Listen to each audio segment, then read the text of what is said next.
나는 오늘 있었던 일을 하나도 빼지 않고 그대로 말해줄 거다. 왜냐고? 사람이 사람을 어떻게 대하는지가 그 집의 전부라는 걸 보여주려고. 아침 공기가 차가웠다.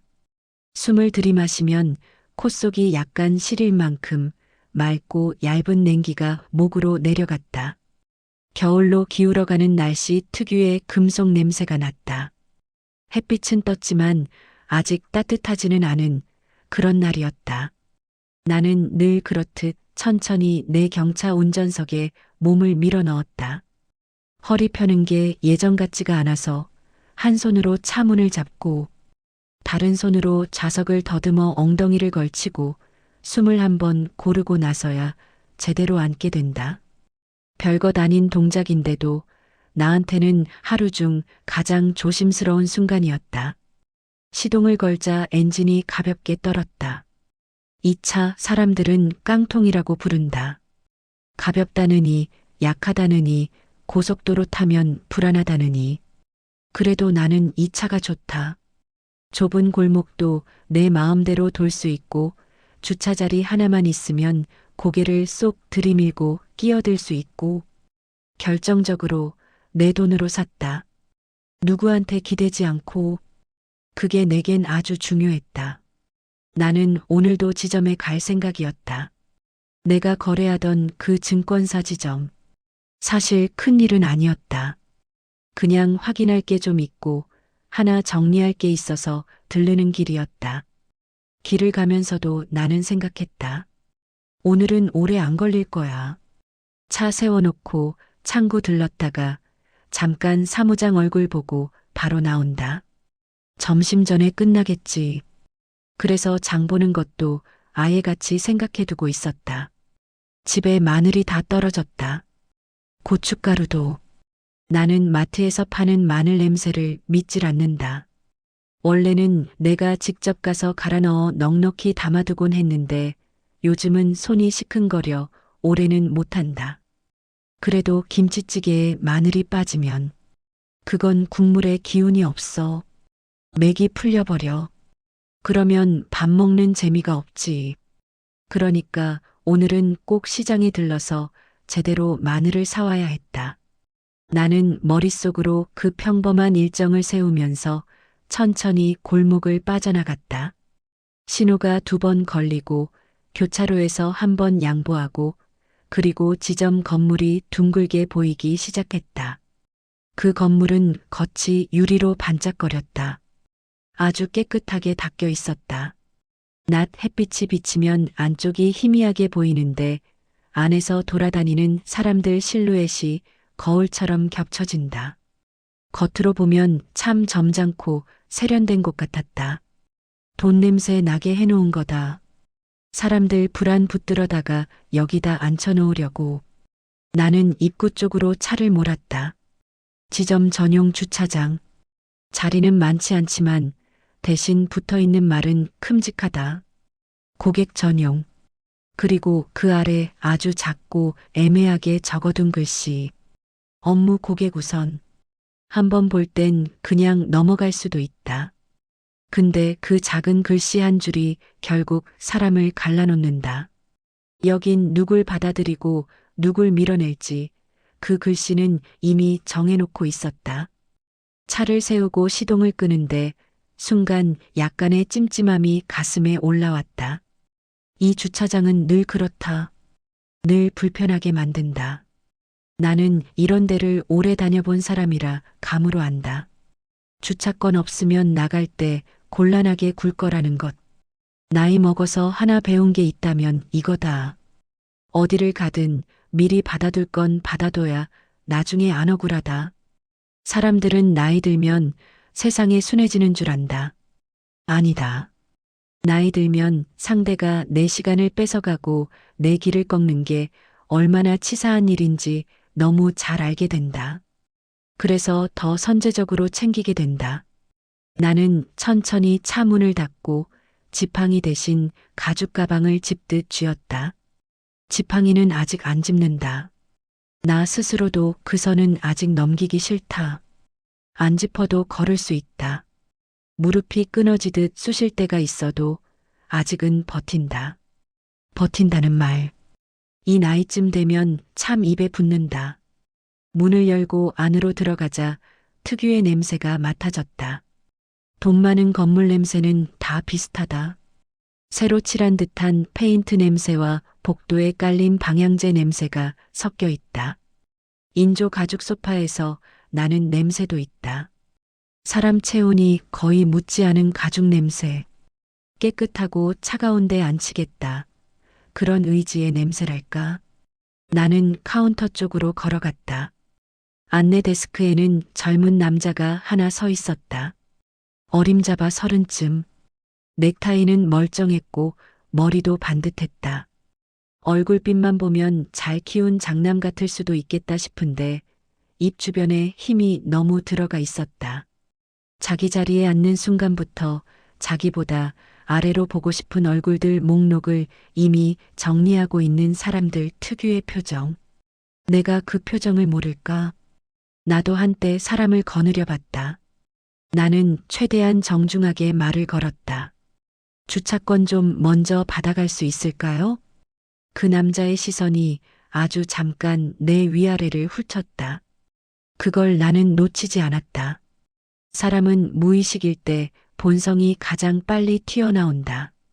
특히 나이 든 여자 상대로는 더 그렇다. 예의 없는 놈들은 그 한 덩어리로 묶는다. 할머니, 시간 많은 사람, 귀찮게 구는 사람, 돈은 별로 안 되는 사람. 그는 입꼬리를 약간 올리며 말했다. 고객님, 업무 보시는 분들께만 드리고 있습니다. 나는 차분히 다시 물었다. 안에서 상담하고 나갈 건데 미리 주시면 안 되나요? 나갈 때 또 서성이고 싶지 않아서. 그는 웃었다. 짧고 건조하게 입만. 눈은 같이 안 웃고. 상담을 실제로 보시고 나오시면 그때 드릴게요. 요즘 아무나 들어와서 달라 그래가지고요. 아무나. 아주 간단한 말인데 그 말이 내 살갗 위로 탁 치고 내려앉았다. 아무나. 나를 아무나로 불렀다. 나는 들숨을 잠깐 멈췄다. 심장이 한 박자 더 세게 두드렸다. 이럴 때 사람은 일단 참는다. 나도 바로는 안 터진다. 그건 싸움이 아니라 소비다. 괜히 목소리 올렸다간 똑같은 취급받는다. 요즘 어르신들은 괜히 화부터 낸다. 이런 식으로. 나는 그 미끼를 문 적이 거의 없다. 나보고 미끼 잘 문다고? 아니다. 난 오래 버텨본 여자다. 젊은 것들보다 더 오래 버텨본. 나는 여전히 공손한 말투로 물었다. 그럼 창구에 가서 번호표 뽑으면 돼요? 그는 내 질문을 반쯤 잘라먹고 손바닥으로 허공을 한번 털었다. 마치 날 재워두겠다는 듯한 태도였다. 고객님, 잠깐만요. 오늘은 예약 손님들이 많아서요. 급하신 업무 아니시면 조금 기다리셨다가요. 주차권은 상담 보시고 나가실 때 드릴 수 있습니다. 원칙이 그래요. 저희 마음대로 하는 게 아니고요. 여기까지 들으면 말투만 보면 별 문제 없어 보일 수도 있다. 그런데 그 순간 창구 쪽에서 두 명이 고개를 내밀고 우리 쪽을 보다가 서로 키득거렸다. 하나는 여직원이었고 하나는 안경 낀 남자 직원이었다. 둘이 내 쪽을 보더니 입을 가리고 뭔가 말을 주고받았다. 나는 그 입모양을 읽을 수 있었다. 나이 먹어도 그건 다 보인다. 주차권. 저런 식으로. 또 왔나 봐. 아주 짧은 단어 몇 개면 충분했다. 그 안에는 이런 뜻이 들어 있었다. 귀찮은 타입. 자기 한 푼 쓴 것도 별로 없으면서 요구만 많은 사람. 시간 남아도는 노인네. 나는 갑자기 손끝이 싸늘해지는 걸 느꼈다. 몸 안에서 피가 목까지 올라왔다가 다시 아래로 뚝 떨어지는 느낌. 이상하게도 속이 갑자기 비워졌다. 속이 비면 사람이 조용해진다. 이 나이에 나는 그걸 안다. 진짜 화난 사람은 조용해진다. 나는 천천히 물었다. 당신 이름이 뭐죠? 그 남자는 살짝 머뭇했다. 그러다 명찰을 가리키듯 동작만 했다. 여기 있습니다. 나는 고개를 기울여 일부러 더 가까이 보지 않았다. 굳이 내가 가까이 갈 필요 없었다. 내가 묻는 이유는 이미 이름을 알아두기 위한 게 아니었으니까. 그걸 듣는 순간 그의 표정은 바뀌게 돼 있다. 바뀐다는 건 뭐냐? 아, 이 손님 좀 귀찮아지겠구나. 기록 남기려나? 민원 넣으려나? 아차, 괜히 건드렸나? 사람이라는 게 참 단순하다. 그래서 난 물어본 거다. 이름이 궁금했던 게 아니라 그 변화가 궁금했던 거다. 실제로 그는 그랬다. 입가에 걸어놨던 얕은 미소가 살짝 사라졌다. 대신 약간의 경계가 떠올랐다. 하지만 금방 다시 제자리로 돌아왔다. 나를 만만하게 본다는 게 얼마나 깊이 박혀 있는지 그때 알 수 있었다. 그는 결국 이렇게 말했다. 고객님, 주차권 문제로 이렇게 시간을 쓰실 필요는 없고요. 상담 보시고 오시면 그때 그냥 드릴게요. 정말 어려운 거 아니에요. 그 말투, 이렇게까지 예민하게 굴 필요는 없잖아요. 나보고 예민하단다. 내 안에서 뭔가 뚝 하고 끊어졌다. 그 소리는 실제로 들리진 않지만 분명히 있었다. 나는 그 끊어지는 소리와 함께 마음을 정했다. 아, 그래. 오늘로 끝내자. 이 집, 오늘로 끝내자. 그 순간까지만 해도 그는 모른다. 내가 누구인지, 여기 들어올 때 몰고 온 이 경차가 어떤 돈으로 굴러가는지, 여기 앉은 이 늙은 여자가 얼마짜리 사람인지. 나는 미소를 지었다. 아주 얇은 미소. 그리고 말했다. 그럼 일 보러 왔다고 하지요. 그의 표정이 그제야 조금 부드러워졌다. 자기 말대로 내가 움직여주니 마음이 편해진 거다. 순순히 따르는 노인 하나. 자기 지시에 맞춰 행동하는 노인 하나. 가장 다루기 쉬운 종류의 손님. 그는 번호표를 건넸다. 잠시만 저쪽에서 기다리시면 상담사 연결 도와드릴게요. 나는 번호표를 받았다. 번호표 종이는 얇고 미지근했다. 막 뽑아낸 종이의 온기가 손끝에 남아 있었다. 나는 그 얇은 종이를 한 번 접었다. 그리고 다시 한 번 접었다. 그리고 아주 가지런하게 지갑 안에 넣었다. 나중에 법적으로 싸움이 나더라도 증거는 필요 없다. 나는 그 길로 끝장을 낼 생각이니까. 나는 문서도 증인도 녹음도 필요 없다. 나는 다른 방식으로 끝낼 거다. 다른 방식으로 사람을 무너뜨리는 법을 나는 이미 한 번 배운 적이 있다. 창가 쪽 의자에 앉았다. 창밖으로 내 차가 보였다. 작고 약해 보이는 내 차. 그 옆으로 반짝거리는 큰 차들이 두 줄로 서 있었다. 검은색, 은색, 온몸에 힘줬다는 티를 낸 차들.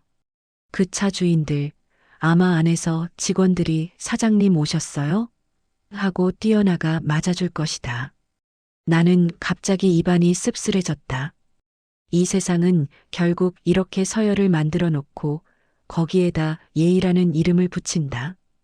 예의가 돈 따라 움직일 때 그건 예의가 아니다. 그건 굴욕장치다. 한 가지 장면이 불쑥 떠올랐다. 오래전 이야기다. 남편이 살아있을 때였다. 그 사람은 말하자면 돈을 만지는 사람 쪽이었다.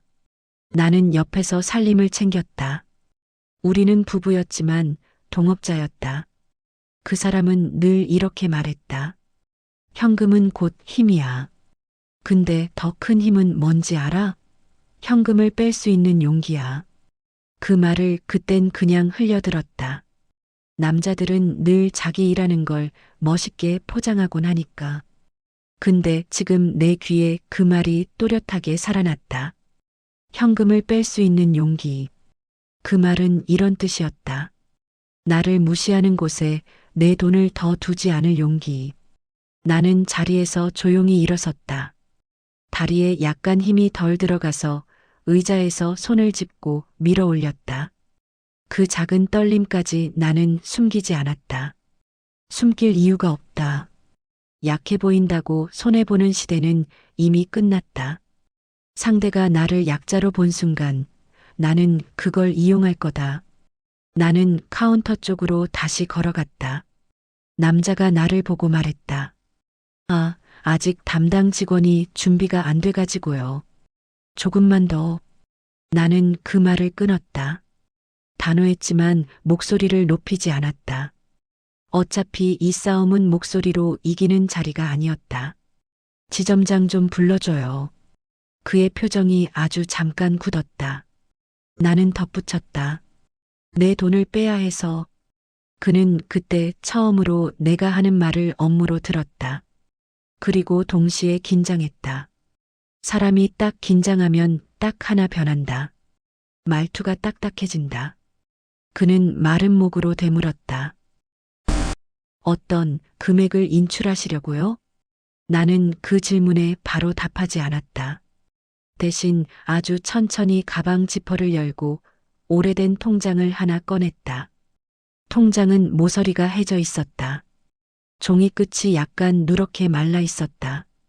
오랜 세월 손을 탔다는 흔적. 나는 그걸 그의 앞에 툭 내려놓았다. 이 계좌, 전부.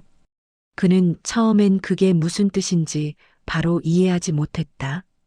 나를 한 번 보고, 통장을 한 번 보고, 다시 나를 보고, 그리고 다시 통장을 봤다. 그 다음 그의 목젖이 위아래로 한 번 크게 움직였다. 나는 아주 부드럽게 말했다. 말기 못 알아듣나 본데. 설명해 줄게. 이 지점 통해서 운용해 온 내 주식 전부 오늘 안으로 다 정리하고 빼겠다는 말이야.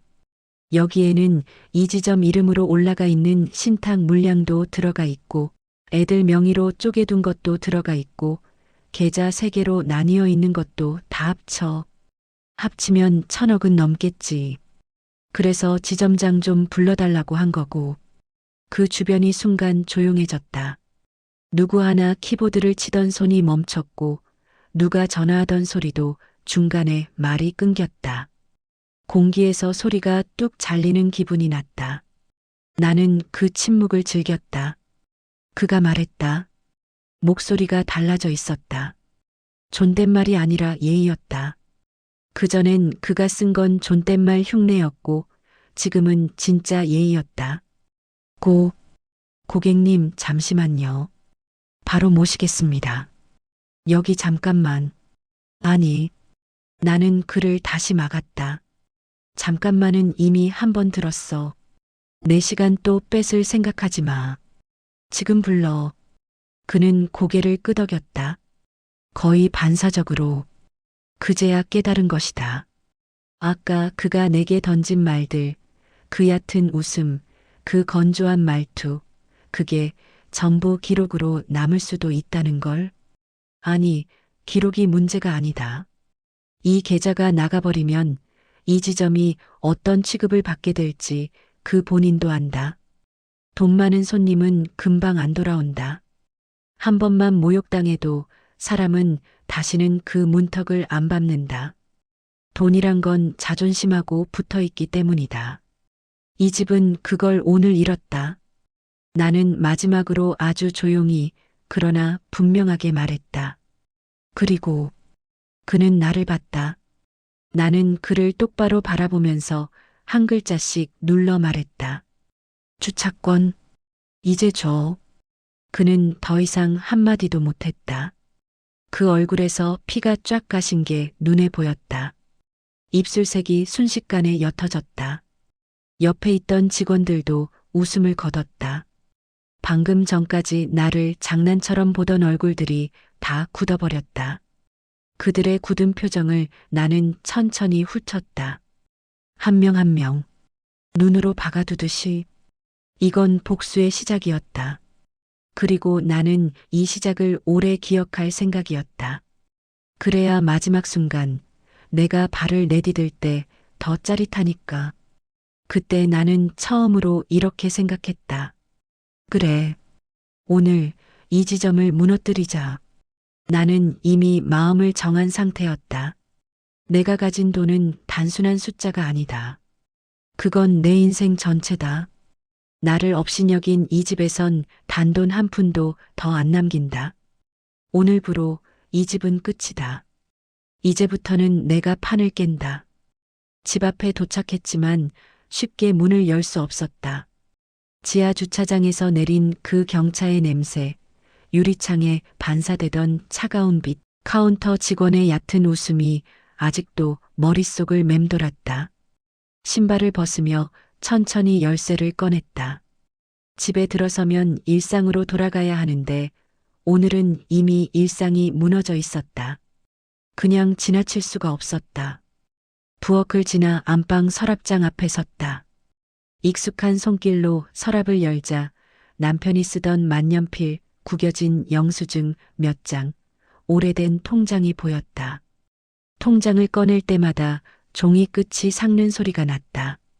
그 소리에서 남편과 함께한 시간이 느껴졌다. 손이 떨렸다. 떨림도 살아있다는 증거라고 생각했다. 통장을 펼쳤다. 계좌번호와 잔고 내역. 사람들은 이걸 단순한 숫자라고 부르지만 내게는 시간이었다. 어려웠던 시절, 아이들 교육비, 병원비, 결혼식 화환가까지 남편이 손에 쥐어준 돈들이 모여 지금의 액수가 됐다. 숫자를 더듬으며 결심을 굳혔다. 오늘 모든 걸 끝내리라. 전화기를 꺼냈다. 떨릴 줄 알았는데 의외로 침착했다. 숨을 깊이 들이쉬고 본점 창구로 전화를 걸었다.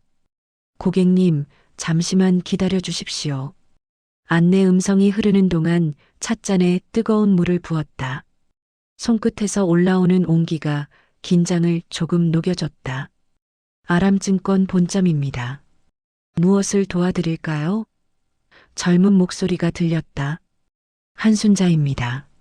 제 계좌 전부 정리하고 싶은데 가능한가요? 고객님, 어떤 계좌 말씀이신지 담당 지점이 있으신가요? 지점은 이미 다녀왔어요. 거기서 문제가 생겼고요. 나는 차분하게 말했다. 오늘 안으로 전부 처리해 주세요. 전화 너머로 짧은 침묵이 흘렀다. 그 안에 수십 가지 계산이 지나갔을 것이다. 내부 절차, 법적 검토, 본점이 받을 파장. 나는 이미 움직일 사람들과 필요한 서류, 전화할 리스트를 머릿속에 정리해뒀다. 먼저 예전 남편과 함께 일하던 박 과장에게 전화했다. 그는 본점에서 은퇴하지는 않았지만 지금은 관리직으로 물러나 있었다. 남편이 가장 신뢰하던 사람이었다. 박 과장님, 저 좀 도와주실 수 있나요? 한 선생님, 무슨 일이세요? 목소리가 낮아졌다. 오늘 제가 가진 주식 전부 정리하려고 해요.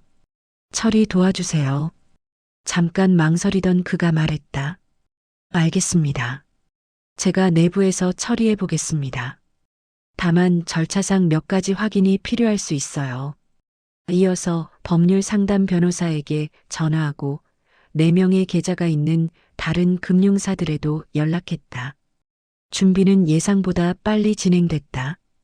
돈이 걸리면 사람들은 계산기 앞에 모이기 마련이다. 그 계산기 소리가 결국 내 편으로 돌아왔다. 다시 본점에 전화를 걸어 담당자를 바꿔달라고 했다. 이번엔 더 강하게 말했다. 지금 이 통화 녹음하셔도 좋습니다. 제 의사예요. 이 계좌는 전부 제 소유고 오늘 안으로 인출 처리해 주세요. 상대는 더 이상 반박하지 못했다. 규정과 절차가 아무리 복잡해도 고객 의사만큼 명확한 근거는 없다. 전화를 끊고 나니 손가락 끝이 뜨거웠다. 이게 쾌감인지 분노의 잔불인지 구분할 필요는 없었다. 움직였다는 사실만으로 충분했다. 그날 오후 본점에서는 비공식 회의가 열렸다. 나는 긴급 고객 인출 요청이라는 제목의 이메일과 문자를 여러 통 받았다. 가볍게 웃음이 나왔다. 한순자라는 이름을 보고 그들이 계산기를 두드리기 시작했을 것이다. 누군가의 지갑이 열리는 순간 사람들은 본능적으로 태도를 바꾼다. 계획의 다음 단계를 준비했다. 지점과의 대면 한 번으로 끝낼 게 아니었다. 본점 전체를 흔들어 놔야 했다.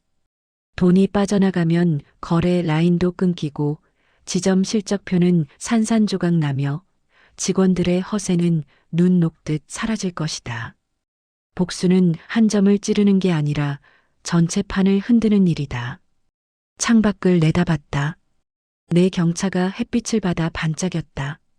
작은 차 한 대가 커다란 유리 건물을 향해 서 있는 모습. 희한하게도 그 광경에서 기분 좋은 균형감이 느껴졌다. 작은 것이 큰 것을 움직이는 순간 나는 그 중심에 서 있었다. 밤이 깊어지자 본점에서 전화가 왔다. 목소리가 떨리고 있었다.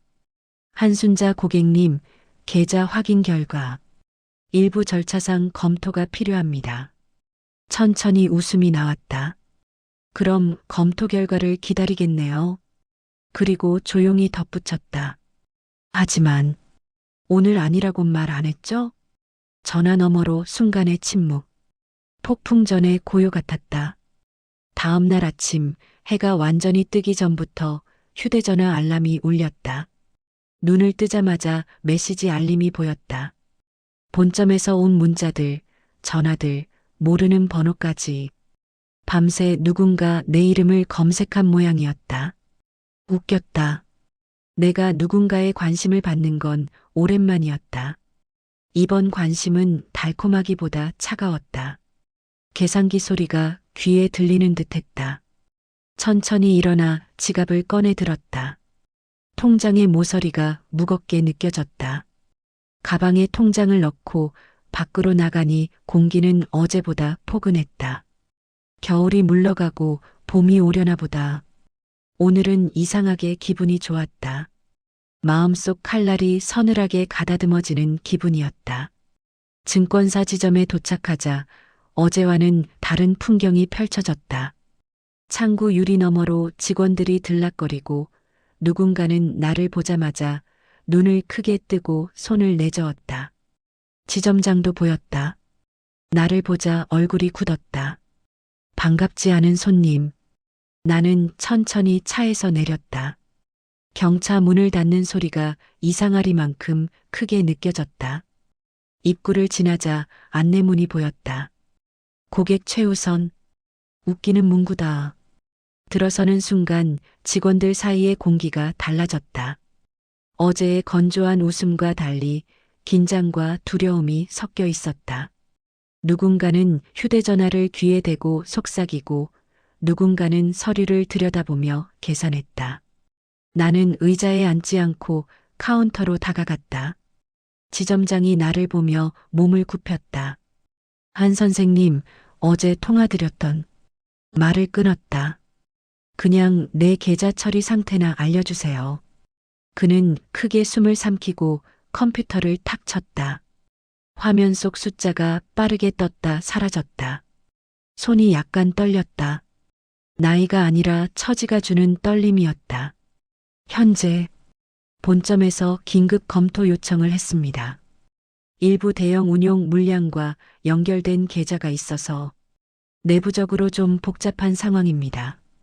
고개를 끄덕였다. 복잡한 상황. 사람들은 복잡이라는 말 뒤에 감정과 책임을 숨긴다.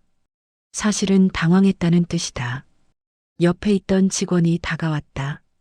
얼굴이 상기되어 있고 목소리가 떨렸다. 고객님, 저희도 최대한 신속히 도와드리겠습니다. 다만 절차상 시간이 필요할 수 있어요.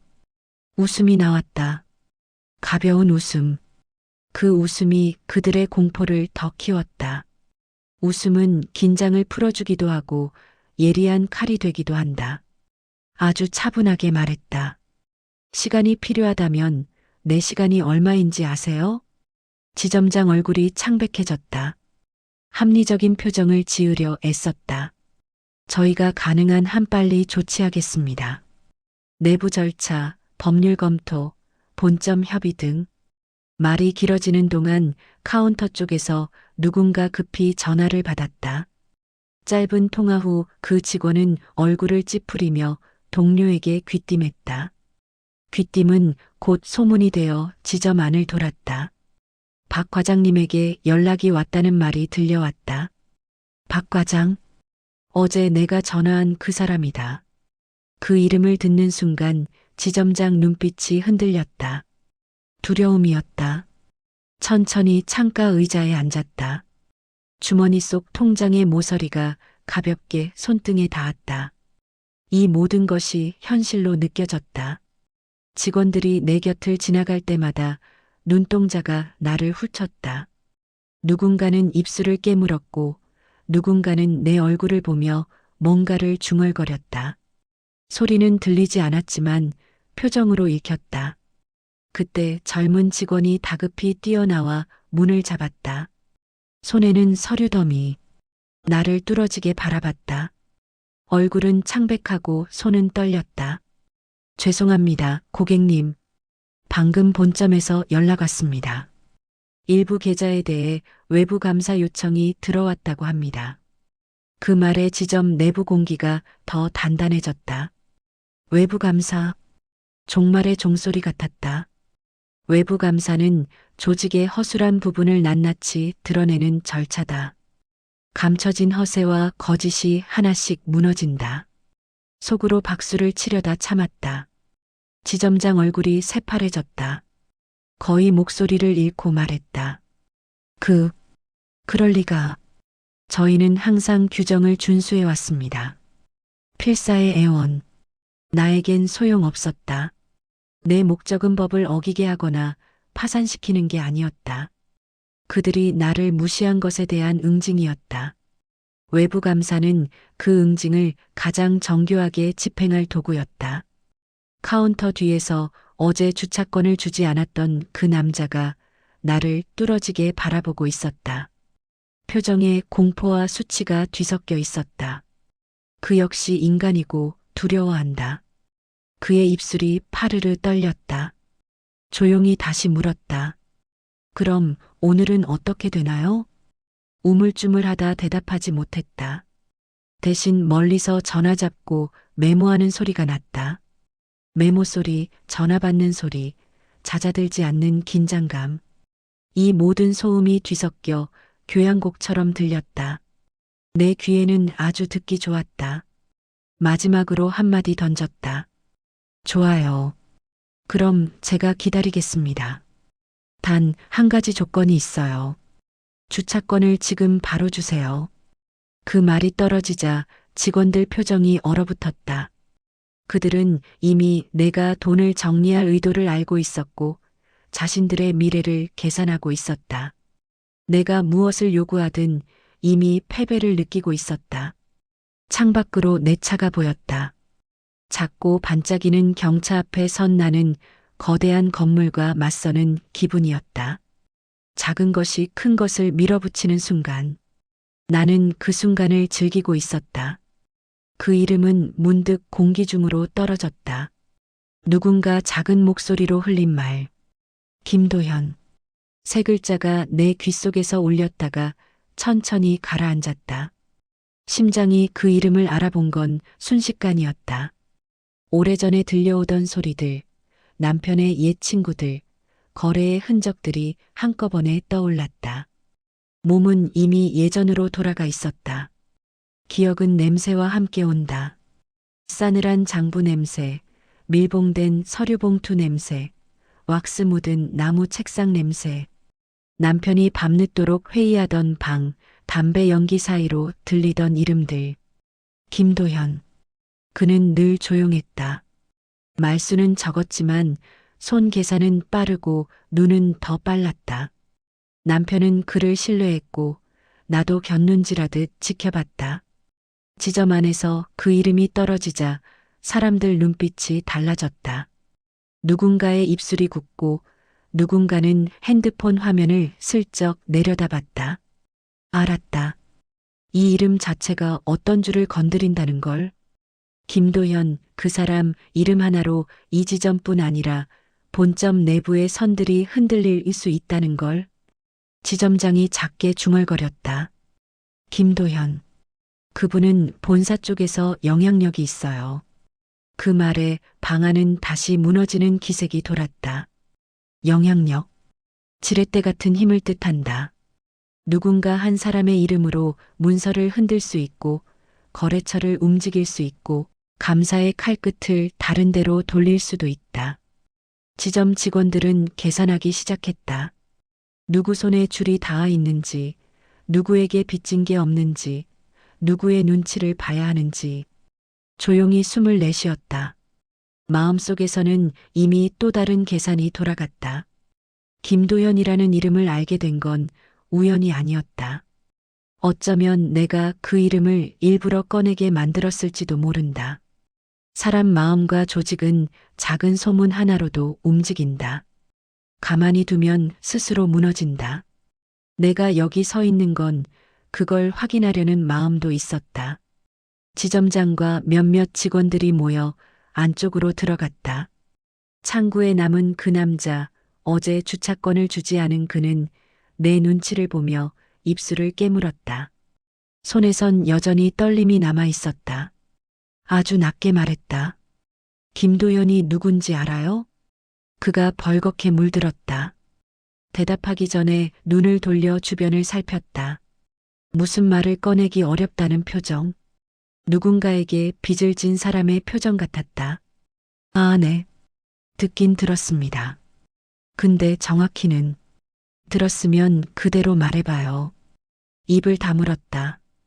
겨우 한마디를 뱉었다. 김도현 회장님은 저희랑 직거래하는 대형 고객 중 한 분입니다. 영향력이 크고 본사에도 연결돼 있어요. 말이 나오면 본점에서 조심하라고 했습니다. 영향력 있는 사람. 그 이름 앞에서 지점 사람들은 더 큰 두려움을 느꼈다. 외부 감사라는 말이 김도현 이름과 겹치자 여기저기서 판세를 바꾸려는 기미가 보였다. 누군가는 빠르게 전화를 걸고 누군가는 서류를 정리했다. 사람들은 위기를 마주하면 본능적으로 자기 살 길부터 찾는다. 그 모습을 차가운 눈으로 바라봤다. 남편 옆에서 보았던 장면이 또렷해졌다. 거래처와의 관계, 믿음과 배신, 자존심과 손익계산. 남편은 늘 말하곤 했다. 사람은 두 종류야. 계산하는 자와 계산당하는 자. 어느 쪽에 서 있느냐가 인생을 결정해. 그 말은 전쟁의 원리처럼 차갑게 다가왔다. 틀렸다고 생각하지 않았다. 다만 그 규칙을 이제 내가 쓰는 편에 두고 싶었다. 지점장들이 안쪽에서 나왔다. 표정이 더욱 어두워져 있었다. 그중 한 사람이 내게 다가와 작은 목소리로 제안했다. 한 선생님 혹시 이걸 좀 더 원만하게 해결할 수 있다면 저희가 도와드릴 수 있는 부분을 찾아보겠습니다. 진심과 절박함이 섞인 목소리였다. 쳐다보며 조용히 웃었다. 웃음이란 건 상황을 완전히 장악한 사람이 내는 소리다. 원만하게요? 원만함은 누가 정하죠? 나를 무시한 사람들이요? 그 사람들이 나한테 원만함을 줬더라면 오늘 이런 일 벌이지 않았을 거예요. 그의 얼굴에서 말문이 막혔다. 할 말을 찾지 못했다. 그럴 필요도 없었다. 침묵 자체가 이미 답이었다. 그날 오후 지점 내부는 더 많은 소음으로 가득 찼다. 누군가는 본사와 협의하고 누군가는 회계팀과 법무팀에 연락했다. 며칠 전만 해도 여기선 고객들이 웃고 떠들었다. 지금은 그 웃음이 사라지고 불안한 귓속말과 종이 넘기는 소리, 전화기 진동 소리만 남았다. 의자에 앉아 통장을 꺼내 다시 펼쳤다. 숫자는 그대로였다. 그러나 숫자가 의미하는 바는 변해 있었다. 내가 가진 것으로 사람들의 마음과 조직의 균형을 흔들 수 있다는 사실, 그 힘을 손에 넣고 있다는 사실은 달콤한 불안을 줬다. 달콤하고도 냉정한 불안. 그 불안을 더 깊이 음미하며 마음속으로 한 가지 계획을 정리했다. 김도현이라는 이름은 예상치 못한 선풍을 일으켰다. 그 이름이 불린 순간부터 지점 내부의 모든 선들은 한 방향으로 수축하기 시작했다. 그 수축은 나에게 유리하게 돌아갈 것임을 이미 알고 있었다. 조용히 일어섰다. 창밖으로 작은 경차가 보였다. 햇빛이 휘감아 반짝였다. 그 차 한 대와 내 손에 쥔 통장 한 권. 그것으로 나는 이 무너질 것들을 더 무너뜨릴 수 있다. 더 정확히 말하면 무너뜨리겠다. 오래전에 배운 것을 꺼내들었다. 사람은 결국 연결고리에 의해 움직인다. 친구, 빚, 은혜, 차용증, 오래된 습관들. 한 줄만 잡아당겨도 그물망은 흔들린다. 남편과 함께 일할 때 그는 늘 작은 실마리들을 수집했다.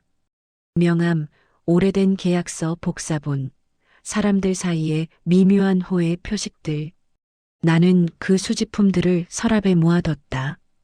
필요할 때 꺼내 쓸 줄 알았기 때문이다. 그날 오후 다시 전화기를 들었다. 이번엔 본점 임원 박 과장보다 한 단계 높은 사람에게 직접 걸었다. 예전 남편과 거래할 때 가끔 연락을 주고받았던 이였다. 처음엔 놀랐지만 내 목소리 톤을 듣고 곧바로 태도를 바꿨다. 다들 그렇다. 돈과 연줄 앞에선 태도가 달라진다. 한 선생님, 오랜만입니다. 어떻게 도와드릴까요? 목소리는 낮았다. 칼날 같은 낮음이었다. 박 과장 통해서 얘기했어요. 내 계좌 전부 정리할 생각이에요. 그리고 그 지점을 통째로 정리하고 싶어요. 전화 너머에서 잠깐 정적이 흘렀다. 손가락이 키보드 위를 맴도는 소리가 들렸다. 기다렸다. 내가 먼저 성급하게 말해버리면 상대가 방어할 틈을 얻는다. 침묵은 상대에게 공포를 준다. 침묵은 무기다. 정말 그렇게 하실 겁니까? 그 지점은 본사와도 연결되어 있고, 그렇다면 연결되어 있다는 그 끈을 끊어도 되지 않겠어요. 내가 원하면 연결을 끊을 수 있어요. 내가 가진 걸로는. 숨을 삼키는 소리가 들렸다. 그리고 조용히 제안이 왔다. 만약 선생님께서 원하신다면 저희도 원만한 해결책을 찾을 수 있습니다. 지점 소유주는 바뀌지 않게 하면서 고객님 불편을 해소하는 방법도 있고요. 그 말은 제안이자 조건이 달린 손을 내미는 것이었다. 웃었다. 웃음이 전화 넘어 작게 울렸다. 원만함이라. 원만함은 누가 정의하나요? 선생님, 내가 말하는 건 원만함과는 달라요. 나는 오늘 그 지점 사람들 모두가 내가 겪은 모멸을 알게 하고 싶어요. 기분 좋은 응징을 원해요. 그게 전부예요. 그렇다면 저희가 도울 수 있는 방법을 찾아보겠습니다. 일단 내부적으로 조사하고 지점장과 협의해 보겠습니다. 목소리가 굳었다. 그 반응을 즐겼다. 그가 나를 두려워하는 마음이 실시간으로 전달되는 게 느껴졌다. 조용히 속으로 말했다. 하지 마. 너희가 나를 두려워할수록 나는 더 많은 걸 요구할 거야. 좋아요. 한 가지 더. 주차권을 지금 바로 주세요. 지점 앞에 걸려있는 그 허울뿐인 예의 말고 진짜로. 잠깐 망설이다 결국 알겠다는 소리를 했다. 전화를 끊고 나자 종이를 꺼내 노트에 적었다. 이름들, 날짜들, 금액들. 계획은 단순했다. 돈을 빼서 지점 운영 자금을 흔들고 내부 감사가 돌면 그 지점의 모든 비밀이 드러날 것이다. 그러면 그들이 날 무시했던 대가를 제대로 치르게 될 것이다. 다음 날을 위해 작은 의뢰를 몇 개 넣었다. 증권거래 명세서 복사본 확보, 과거거래 상대 명단 요청, 지점 내부거래 문서 열람 요구. 모든 서류가 합법적인 절차에 따라 요청됐다. 법의 테두리 안에서 놀 줄 알았다. 법은 큰 그림에선 나를 보호하고 작은 순간에선 상대를 압박한다. 법을 아는 사람은 법을 무기로 삼는다.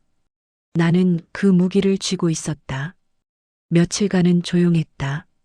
그 조용함 자체가 폭풍의 전조였다. 직원들은 눈치를 보며 서로를 의심했고 작은 귓속말들이 다른 자리로 번졌다. 지켜봤다. 누가 먼저 무너질지, 누가 먼저 진실을 말할지. 남의 망가짐을 바라보는 일은 추악하지만 솔직히 말하면 속이 시원했다. 그들이 나를 비웃을 때의 그 모멸감은 이제 그들 스스로에게 돌아가고 있었다. 어느 날 오후 본점 임원 중 하나가 집에 왔다. 수줍게 인사를 하고는 곧장 본론으로 들어왔다. 옷차림은 비싼 양복이었지만 표정은 초라했다. 차를 내주며 안주인처럼 웃었다. 안주인은 위험하다. 안주는 사람을 속 편하게 만든다. 편해지면 실수할 확률이 높아진다. 선생님, 우리가 가능한 해결책을 검토해 봤습니다. 지점장 교체를 비롯해 여러 방안을 고려 중입니다. 다만 이 모든 것은 본사 결재가 필요한 사안이라. 말을 들으며 살짝 몸을 기울였다. 그의 말은 길었지만 핵심은 하나였다.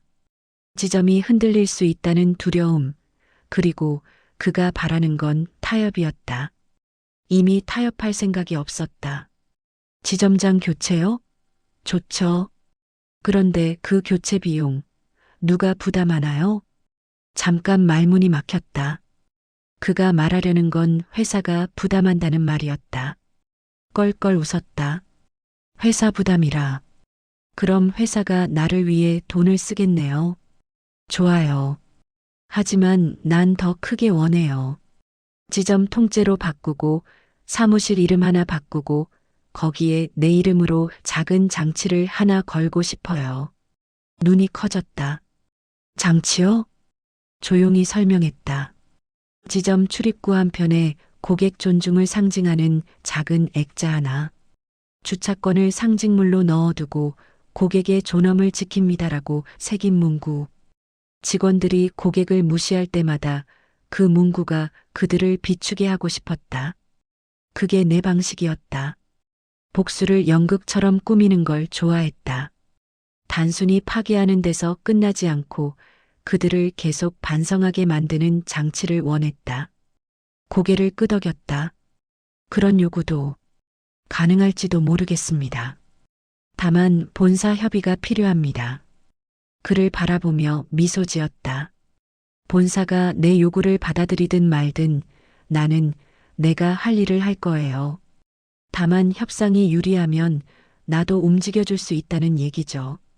일어섰다. 문 밖까지 배웅을 하며 그는 마지막으로 물었다. 선생님, 정말로 지점 전체를 사시려는 겁니까? 대답 대신 작은 포켓에서 오래된 사진 하나를 꺼내 그의 손에 살짝 쥐어줬다. 사진 속엔 남편의 젊은 얼굴과 함께 그가 서 있는 회사 건물의 모습이 있었다. 그의 눈빛은 지금과 달리 생기 있었다. 사진을 바라보며 낮게 말했다. 사려고요. 그리고 당신이 보기 좋게 내 이름으로 바꿀 생각이에요. 표정은 말로 다 할 수 없을 만큼 흔들렸다. 복수는 이제 개인의 감정이 아니라 판을 바꾸는 전략이 됐다. 나는 그 전략의 설계도를 완성해가는 중이었다. 그날 밤 서랍 속의 다른 문서들을 다시 꺼내들었다. 오래된 계약서 몇 장, 남편과 주고받던 편지, 그리고 작은 금전거래 내역. 이 모든 게 하나의 퍼즐처럼 맞춰져 가는 걸 느꼈다. 조용히 창밖을 봤다. 내 경차가 가로등 불빛 아래 반짝이고 있었다. 작은 차, 작은 전쟁. 그러나 이 전쟁의 끝은 내 손에 있었다. 아침 공기가 더 차갑게 느껴졌다. 창문을 열자 도시의 소음이 조용히 들어왔다. 평범한 하루의 리듬이 빠르게 돌아가고 있었다. 경차에 올라타기 전에 거울을 한번 봤다. 얼굴 주름이 더 도드라져 보였지만 거기엔 피로만 남아있는 게 아니었다. 뭔가 단단한 것이 박혀 있었다. 오랜 세월 내 안에서 단련된 무너지지 않는 단단함. 지점 앞에 도착했을 때 사람들의 표정은 이미 붕괴의 전조를 띠고 있었다. 출근하는 직원들 몇 명이 뒤늦게 도착해 입구를 밀고 들어가다 멈칫했다. 출입문 옆 유리벽에 붙어 있는 공고문 하나가 그들의 시선을 잡아끌고 있었다. 흰색 바탕에 검은 글씨로 딱딱하게 적혀 있었다. 소유권 변경 공지 당사 지점은 0년 0월 0일부로 소유주 변경이 확정되었습니다. 새로운 소유주 한순자. 글씨는 차갑고 명확했다. 내 이름이 그렇게 크게 공적인 문서로 걸려 있는 것을 보자 가슴이 뻐근해졌다. 기쁨과 승리의 감정이 동시에 밀려왔지만 그보다 먼저 떠오른 건 내가 얼마나 오래 기다렸는가였다. 기다림 끝에 손에 넣은 한 줄의 문장. 그 문구가 그들을 향해 내리꽂히는 순간을 즐겼다. 직원들이 하나둘 모여들었다. 지점장은 초조한 표정으로 공고문을 손으로 문질렀다. 마치 지우개로 글자를 지워보려는 듯이. 하지만 종이는 지워지지 않는다. 법정 문서는 특히 그랬다. 누군가 창밖을 내다보며 낮게 비명을 질렀다. 이게 무슨 소리야? 그 소리는 분노의 시작이자 현실을 받아들이지 못하는 자의 외침이었다. 그대로 문을 밀고 들어갔다.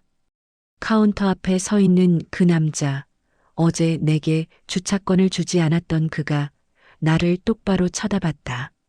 눈동자는 공포와 분노가 섞여 있었다. 사람의 눈이 그렇게 흔들릴 수 있다는 걸 오랫동안 관찰해왔다. 흔들리는 눈은 머리도 흔들리게 하고 그 사람의 말도 흔들리게 만든다. 한 선생님, 지점장이 떨리는 목소리로 말했다. 손에는 서류들이 잔뜩 들려 있었다. 이건 오해입니다. 저희가 그 말을 자르지 않았다. 말을 붙여주면 그들의 자기 변명 기회가 된다. 차분하게 하지만 분명하게 말했다. 오해라. 당신이 내게 무시를 한 건 오해였나 보죠. 지점장 표정이 일그러졌다. 차분함으로 맞서면 그들의 허위는 스스로 드러난다. 더 이상 방어적인 거짓말을 이어갈 수 없었다. 입이 떨리다 멈췄다. 밖에서는 고객들이 몰려오기 시작했다. 아침 일찍 창구 업무 보러 온 노인, 퇴직금 상담 받으러 온 중년, 투자를 관리하려는 사람들. 그들 중 일부는 유리문에 붙은 공고문을 보고 놀란 표정을 지었다. 누군가는 휴대전화를 꺼내 사진을 찍었다. 사진이 퍼지면 소문은 더 큰 파도를 만들 것이다. 창구 쪽으로 걸어가 그곳에 서서 직원들을 둘러봤다. 그들의 얼굴은 창백했고 손은 떨리고 입술은 굳어 있었다. 누군가는 작게 중얼거렸다. 이럴 리가. 한순자, 그게 가능한가? 소곤거림은 곧 코웃음으로 바뀌더니 다시 침묵으로 잠겼다. 침맥은 이제 그들의 상황을 말해주는 단서였다. 이제부터는 제가 이 지점의 주인입니다. 말끝을 낮추며 덧붙였다. 내가 원하는 건 단 한 가지예요. 이곳에 오는 모든 고객을 조금 더 존중해달라는 것뿐이에요. 그게 그렇게 어려울까요? 그 말에 누군가 비웃으려는 듯 입꼬리를 올렸지만 그 웃음은 오래가지 못했다. 직원들의 심장은 이미 불안으로 뛰고 있었고 그 불안은 방어적 태도를 무너뜨렸다. 그들은 절박하게 무언가를 바꾸려는 몸짓을 보였지만 실제로 바꾸는 건 쉬운 일이 아니었다. 시스템은 느리고 인간의 자존심은 무겁다. 그때 내 뒤편에서 작은 소리가 났다. 누군가 낡은 주차권을 꺼내는 소리. 주머니에서 종이를 꺼내는 소리였다. 돌아보니 그 남자 어제 나를 무시했던 그가 손에 쥔 종이를 입에 물고 있었다. 손이 떨려서 종이가 구겨졌다. 잠깐 나를 보더니 마치 어제의 잘못을 인정하는 듯한 표정으로 숨을 내쉬었다. 주차권 드리겠습니다. 목소리는 낮고 거칠었다. 고개를 끄덕였다. 주차권은 결국 다시 내 손 안으로 들어왔다. 그것은 상징이었다. 그 작은 종이 한 장이 사람들의 태도를 바꿀 수 있었다면 그건 내가 원하던 상징 이상의 의미를 지녔다. 사람들은 상징에 약하다. 상징을 보고 자극받고 그 자극은 행동으로 이어진다. 그날 지점은 문을 닫지 않았다. 하지만 내부는 이미 다른 세상이었다. 직원들은 하루 종일 긴장 속에 움직였고 고객 응대 하나하나가 이전과 달라졌다. 그 변화가 즉각적이라는 걸 알고 있었다. 권위는 한번 흔들리면 다시 세우기 어렵다. 그리고 내가 한번 끄는 존중의 끈은 쉽사리 이어지지 않는다. 몇몇 직원은 몰래 퇴사 신청서를 작성했고 몇몇은 얼굴에 창피함을 숨기지 못했다. 그들의 손에서 빠져나가는 자신감은 돈과 권위가 주던 거짓된 보증이 사라졌기 때문이었다. 그것을 보는 건 짜릿한 쾌감이었다. 쾌감은 달콤했지만 그것으로 충분하지 않았다. 승리의 달콤함 뒤에 더 큰 계획을 준비하고 있었다. 사람들은 내 이름을 속으로 부르며 속삭였다. 어떤 이는 도망가듯 밖으로 나갔고 어떤 이는 주차장 쪽으로 나와 내 경차를 쳐다봤다. 경차는 여전히 작고 소박했지만 이제 그 차는 이 건물 앞에서 무언가를 상징하게 됐다. 작은 차, 큰 사건. 사람들이 그 대비를 보았을 때 속으로 무엇을 느낄까? 그 반응을 얻고 싶었다. 밤이 되자 지점은 조용해졌다. 직원들의 한숨소리가 복도 여기저기서 들려왔다. 그들의 표정은 이미 회복 불능에 가까웠다. 창문 너머로 그들의 모습을 보며 조용히 웃었다. 오늘은 시작일 뿐이다. 이 건물의 문 위에 내 이름이 걸려 있다는 것이 나에게는 무엇보다 큰 선언이었다. 창밖 햇빛이 낮게 깔린 오후였다. 창유리 너머로 비치는 빛은 따뜻했지만 내 가슴은 그 온도와는 별개로 차가웠다. 지점 앞 내 이름을 단 공고문은 낮에도 사람들의 시선을 끌었다. 지나가는 이들은 휴대폰을 들어 사진을 찍고 어떤 이는 발길을 멈추고 창문 너머를 들여다봤다. 그 광경을 보며 손끝이 떨리는 걸 느꼈다. 떨림은 기쁨의 떨림이었다. 복수의 결과가 눈앞에 펼쳐질 때 오는 조용하고 은근한 환희. 지점 안쪽 로비 한쪽 구석에 마련된 작은 테이블에 앉아 차를 한 모금 마셨다. 차는 좀 진했고 설탕을 적게 넣어 달지 않았다. 차의 쓴맛이 목을 타고 내려가자 속이 더 맑아지는 느낌이 들었다. 오래전 남편이 차를 끓여주던 방식이었다. 그때는 우리가 함께였다는 사실만으로 세상이 견딜만했다. 지금은 달랐다. 함께였던 시간들이 힘이 되었던 만큼 지금의 행동은 그 시간들에 대한 응답이었다. 사람들이 변하는 모습을 지켜보는 건 묘한 쾌감이다. 단순히 그들을 무너뜨리는 게 아니라 그들이 스스로 내 앞에서 변화하는 걸 보는 것이다. 누군가는 머리를 숙여 사과하고 누군가는 멀뚱히 서서 어쩔 줄 몰라 했다. 그들의 당황과 수치심은 내가 바랐던 것과 정확히 맞아떨어졌다. 내가 느끼는 이 감정은 잘못된 걸까? 아니다. 사람들은 나를 무시했고 나는 내 방식으로 답을 했을 뿐이다. 하지만 그날 오후 또 다른 것을 느꼈다. 승리의 달콤함 한켠에 미세한 공허가 스며드는 것이었다. 주차권 하나로 시작한 일이 이렇게 크게 번질 줄 그때는 몰랐다. 나는 원래 크고 소란스러운 장면을 즐기는 사람이 아니었다. 조용한 설계와 결정, 그리고 정확한 실행을 즐겼다. 그런데 정작 무너진 건 사람들만이 아니었다. 나도 어딘가가 조금씩 비워지는 기분이었다. 결국엔 이렇게까지 해야 했나? 속으로 중얼거렸다. 그 말은 남편에게 바치던 속삭임처럼 작았다. 남편의 오래된 사진을 책상 서랍에서 꺼내어 떠올렸다. 그의 웃음, 그가 건넨 말들, 우리가 함께 견뎌온 밤들. 그 모든 게 오늘의 도화선이 됐다. 누군가는 말하겠지.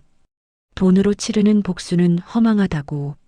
하지만 내가 겪은 모멸감을 어떻게 다른 방식으로 풀어낼 수 있었을까? 말로만 해선 끝나지 않는 것들이 있다. 나는 그 점을 깨닫고 행동했다. 로비 한쪽에서 아이의 웃음소리가 들렸다. 아이의 손을 잡은 젊은 어머니가 창문을 가리키며 아이에게 뭐라 설명하는 듯 했다. 저기 보세요. 할머니가 저기 계시대요. 아이는 아무렇지 않게 웃고 지나갔다. 그 모습을 보며 잠깐 미소를 지었다. 미소는 자연스러웠고 그 미소 덕분에 마음의 공허는 조금 채워졌다. 사람 사는 모습, 소소한 일상. 복수로 얻은 승리는 결국 누군가의 일상 속 작은 평화를 위협해서는 안 된다. 그건 내가 원치 않는 결과다. 가방에서 작은 공책을 꺼내 적었다. 기억할 것들이라고 적힌 첫 줄 아래에 오늘의 날짜와 일어난 일들을 적었다. 기록은 내 방식이다. 기록이 없으면 사람도 기억에서 사라지기 쉽다. 내가 한 일을 잊지 않기 위해 그리고 나중에 누군가가 내 행동을 오해하지 않도록 증거를 남기려 했다. 복수는 감정이지만 그것을 정당하게 만드는 건 이유다. 그날 오후 몇몇 직원들이 몰래 방문해 사과했다. 말투는 서툴렀고 눈은 자주 피했다. 선생님, 저희 죄송합니다. 그 말에 크게 응수하지 않았다. 말은 의미를 갖기 위해 실천이 따라야 한다. 그들이 앞으로 어떻게 행동하느냐가 중요했다. 그들에게 작은 숙제를 내렸다. 고객 응대 매뉴얼을 재교육하고 소소한 고객 존중 캠페인을 조직하라고. 단지 말로만 끝나지 않도록 실질적 변화를 요구했다. 해가 뉘엿할 즈음 창밖으로 보이는 내 경찰을 보며 웃었다. 가볍게 보이던 차 한 대가 이렇게 큰 파장을 일으킬 줄 누가 알았겠는가. 눈을 감고 잠깐 과거로 돌아갔다. 젊을 땐 힘만큼 욕망도 컸다. 나이가 들면 욕망은 줄어들지만 욕망의 방식이 달라진다. 나는 이제 쓸모없는 거칠애보다는 핵심을 향해 움직였다. 핵심은 존중이었다. 그것을 되찾는 과정이 이렇게 거대하게 펼쳐졌을 뿐이다. 그리고 속으로 다짐했다. 이 승리는 끝이 아니라 방향 전환이다. 내가 원하던 것은 복수에 단결된 쾌감이지 파괴의 기쁨이 아니다. 앞으로 이 지점은 나의 눈길이 닿는 곳이 되고 나는 알게 모르게 그들을 지켜볼 것이다. 그들이 다시금 같은 실수를 반복한다면 그땐 더 무거운 책임을 묻겠다. 오늘은 관대함을 베푸는 날로 해두자. 관대함 역시 힘을 보여주는 방식이다. 조용한 오후였다. 창문으로 들어오는 바람은 따뜻했고 차 한 모금의 쓴맛은 아직 입안에 남아 있었다. 공책을 덮고 일어섰다. 일은 아직 끝나지 않았다. 마지막 장 결말을 향해 한 걸음 더 내딛어야 했다. 끝을 단단히 마무리해야 진짜로 이긴 것이다. 아침 햇살보다 먼저 마음을 챙겼다. 창문을 열자 아직 공기가 차가웠다. 바람이 내 뺨을 쓰다듬을 때 어젯밤의 수면 같은 긴장감이 풀렸다. 이제 남은 건 마무리뿐이었다. 긴 설계와 묵묵한 행동들이 여기까지 왔다. 마지막 한 장, 그리 어렵지 않았다. 준비된 자는 단지 그 문을 열기만 하면 된다. 지점 입구에는 이미 작은 의뢰가 만들어져 있었다. 직원들은 어제보다 더 조심스럽게 움직였다. 고객들은 창밖에서 짧게 수다를 떨며 사진을 찍고 어떤 이는 휴대전화로 실시간을 기록했다. 그 모든 풍경을 담담히 받아들였다. 달라진 건 나 자신뿐만이 아니었다. 이 동네의 균형이, 사람들 사이의 체감이 아주 미세하게나마 달라졌다. 오늘의 목적은 단 하나였다. 이 건물 문 위에 붙어 있는 내 이름이 단순한 놀림거리가 되지 않도록, 그리고 내가 왜 이 일을 시작했는지 모두가 알게 하는 것. 그래서 행정실과 다시 한번 협의를 마쳤다. 직원들 교육은 이미 시작됐고, 외부 홍보팀은 고객 존중 캠페인을 준비해 본사 승인까지 받았다. 그 공식 문서들을 하나씩 살펴보며 마지막 서명을 했다. 종이 위에 내 이름을 힘주어 적는 순간 오래된 불만과 수치가 증거로 굳어지는 기분이었다. 그때 작은 상자를 하나 꺼냈다. 상자 안에는 내가 처음 증권지점에 들어왔을 때 쥐었던 그 주차권이 한 장 접혀 있었다. 오래된 종이에 가장자리가 달아 있었고 잉크가 조금 발해 있었다. 상자를 들고 창가로 나갔다. 햇빛이 종이의 질감을 반짝이게 했다. 이 주차권은 단순히 종이가 아니었다.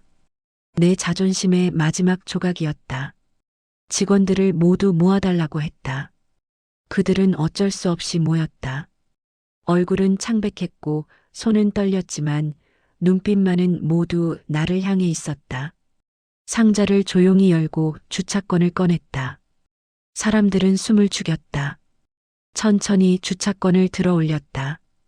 그 작은 종이가 그렇게 무거운 물건으로 보인 적은 없었다. 이건 내게 중요했던 종이에요. 아주 작고 볼품없던 종이었죠.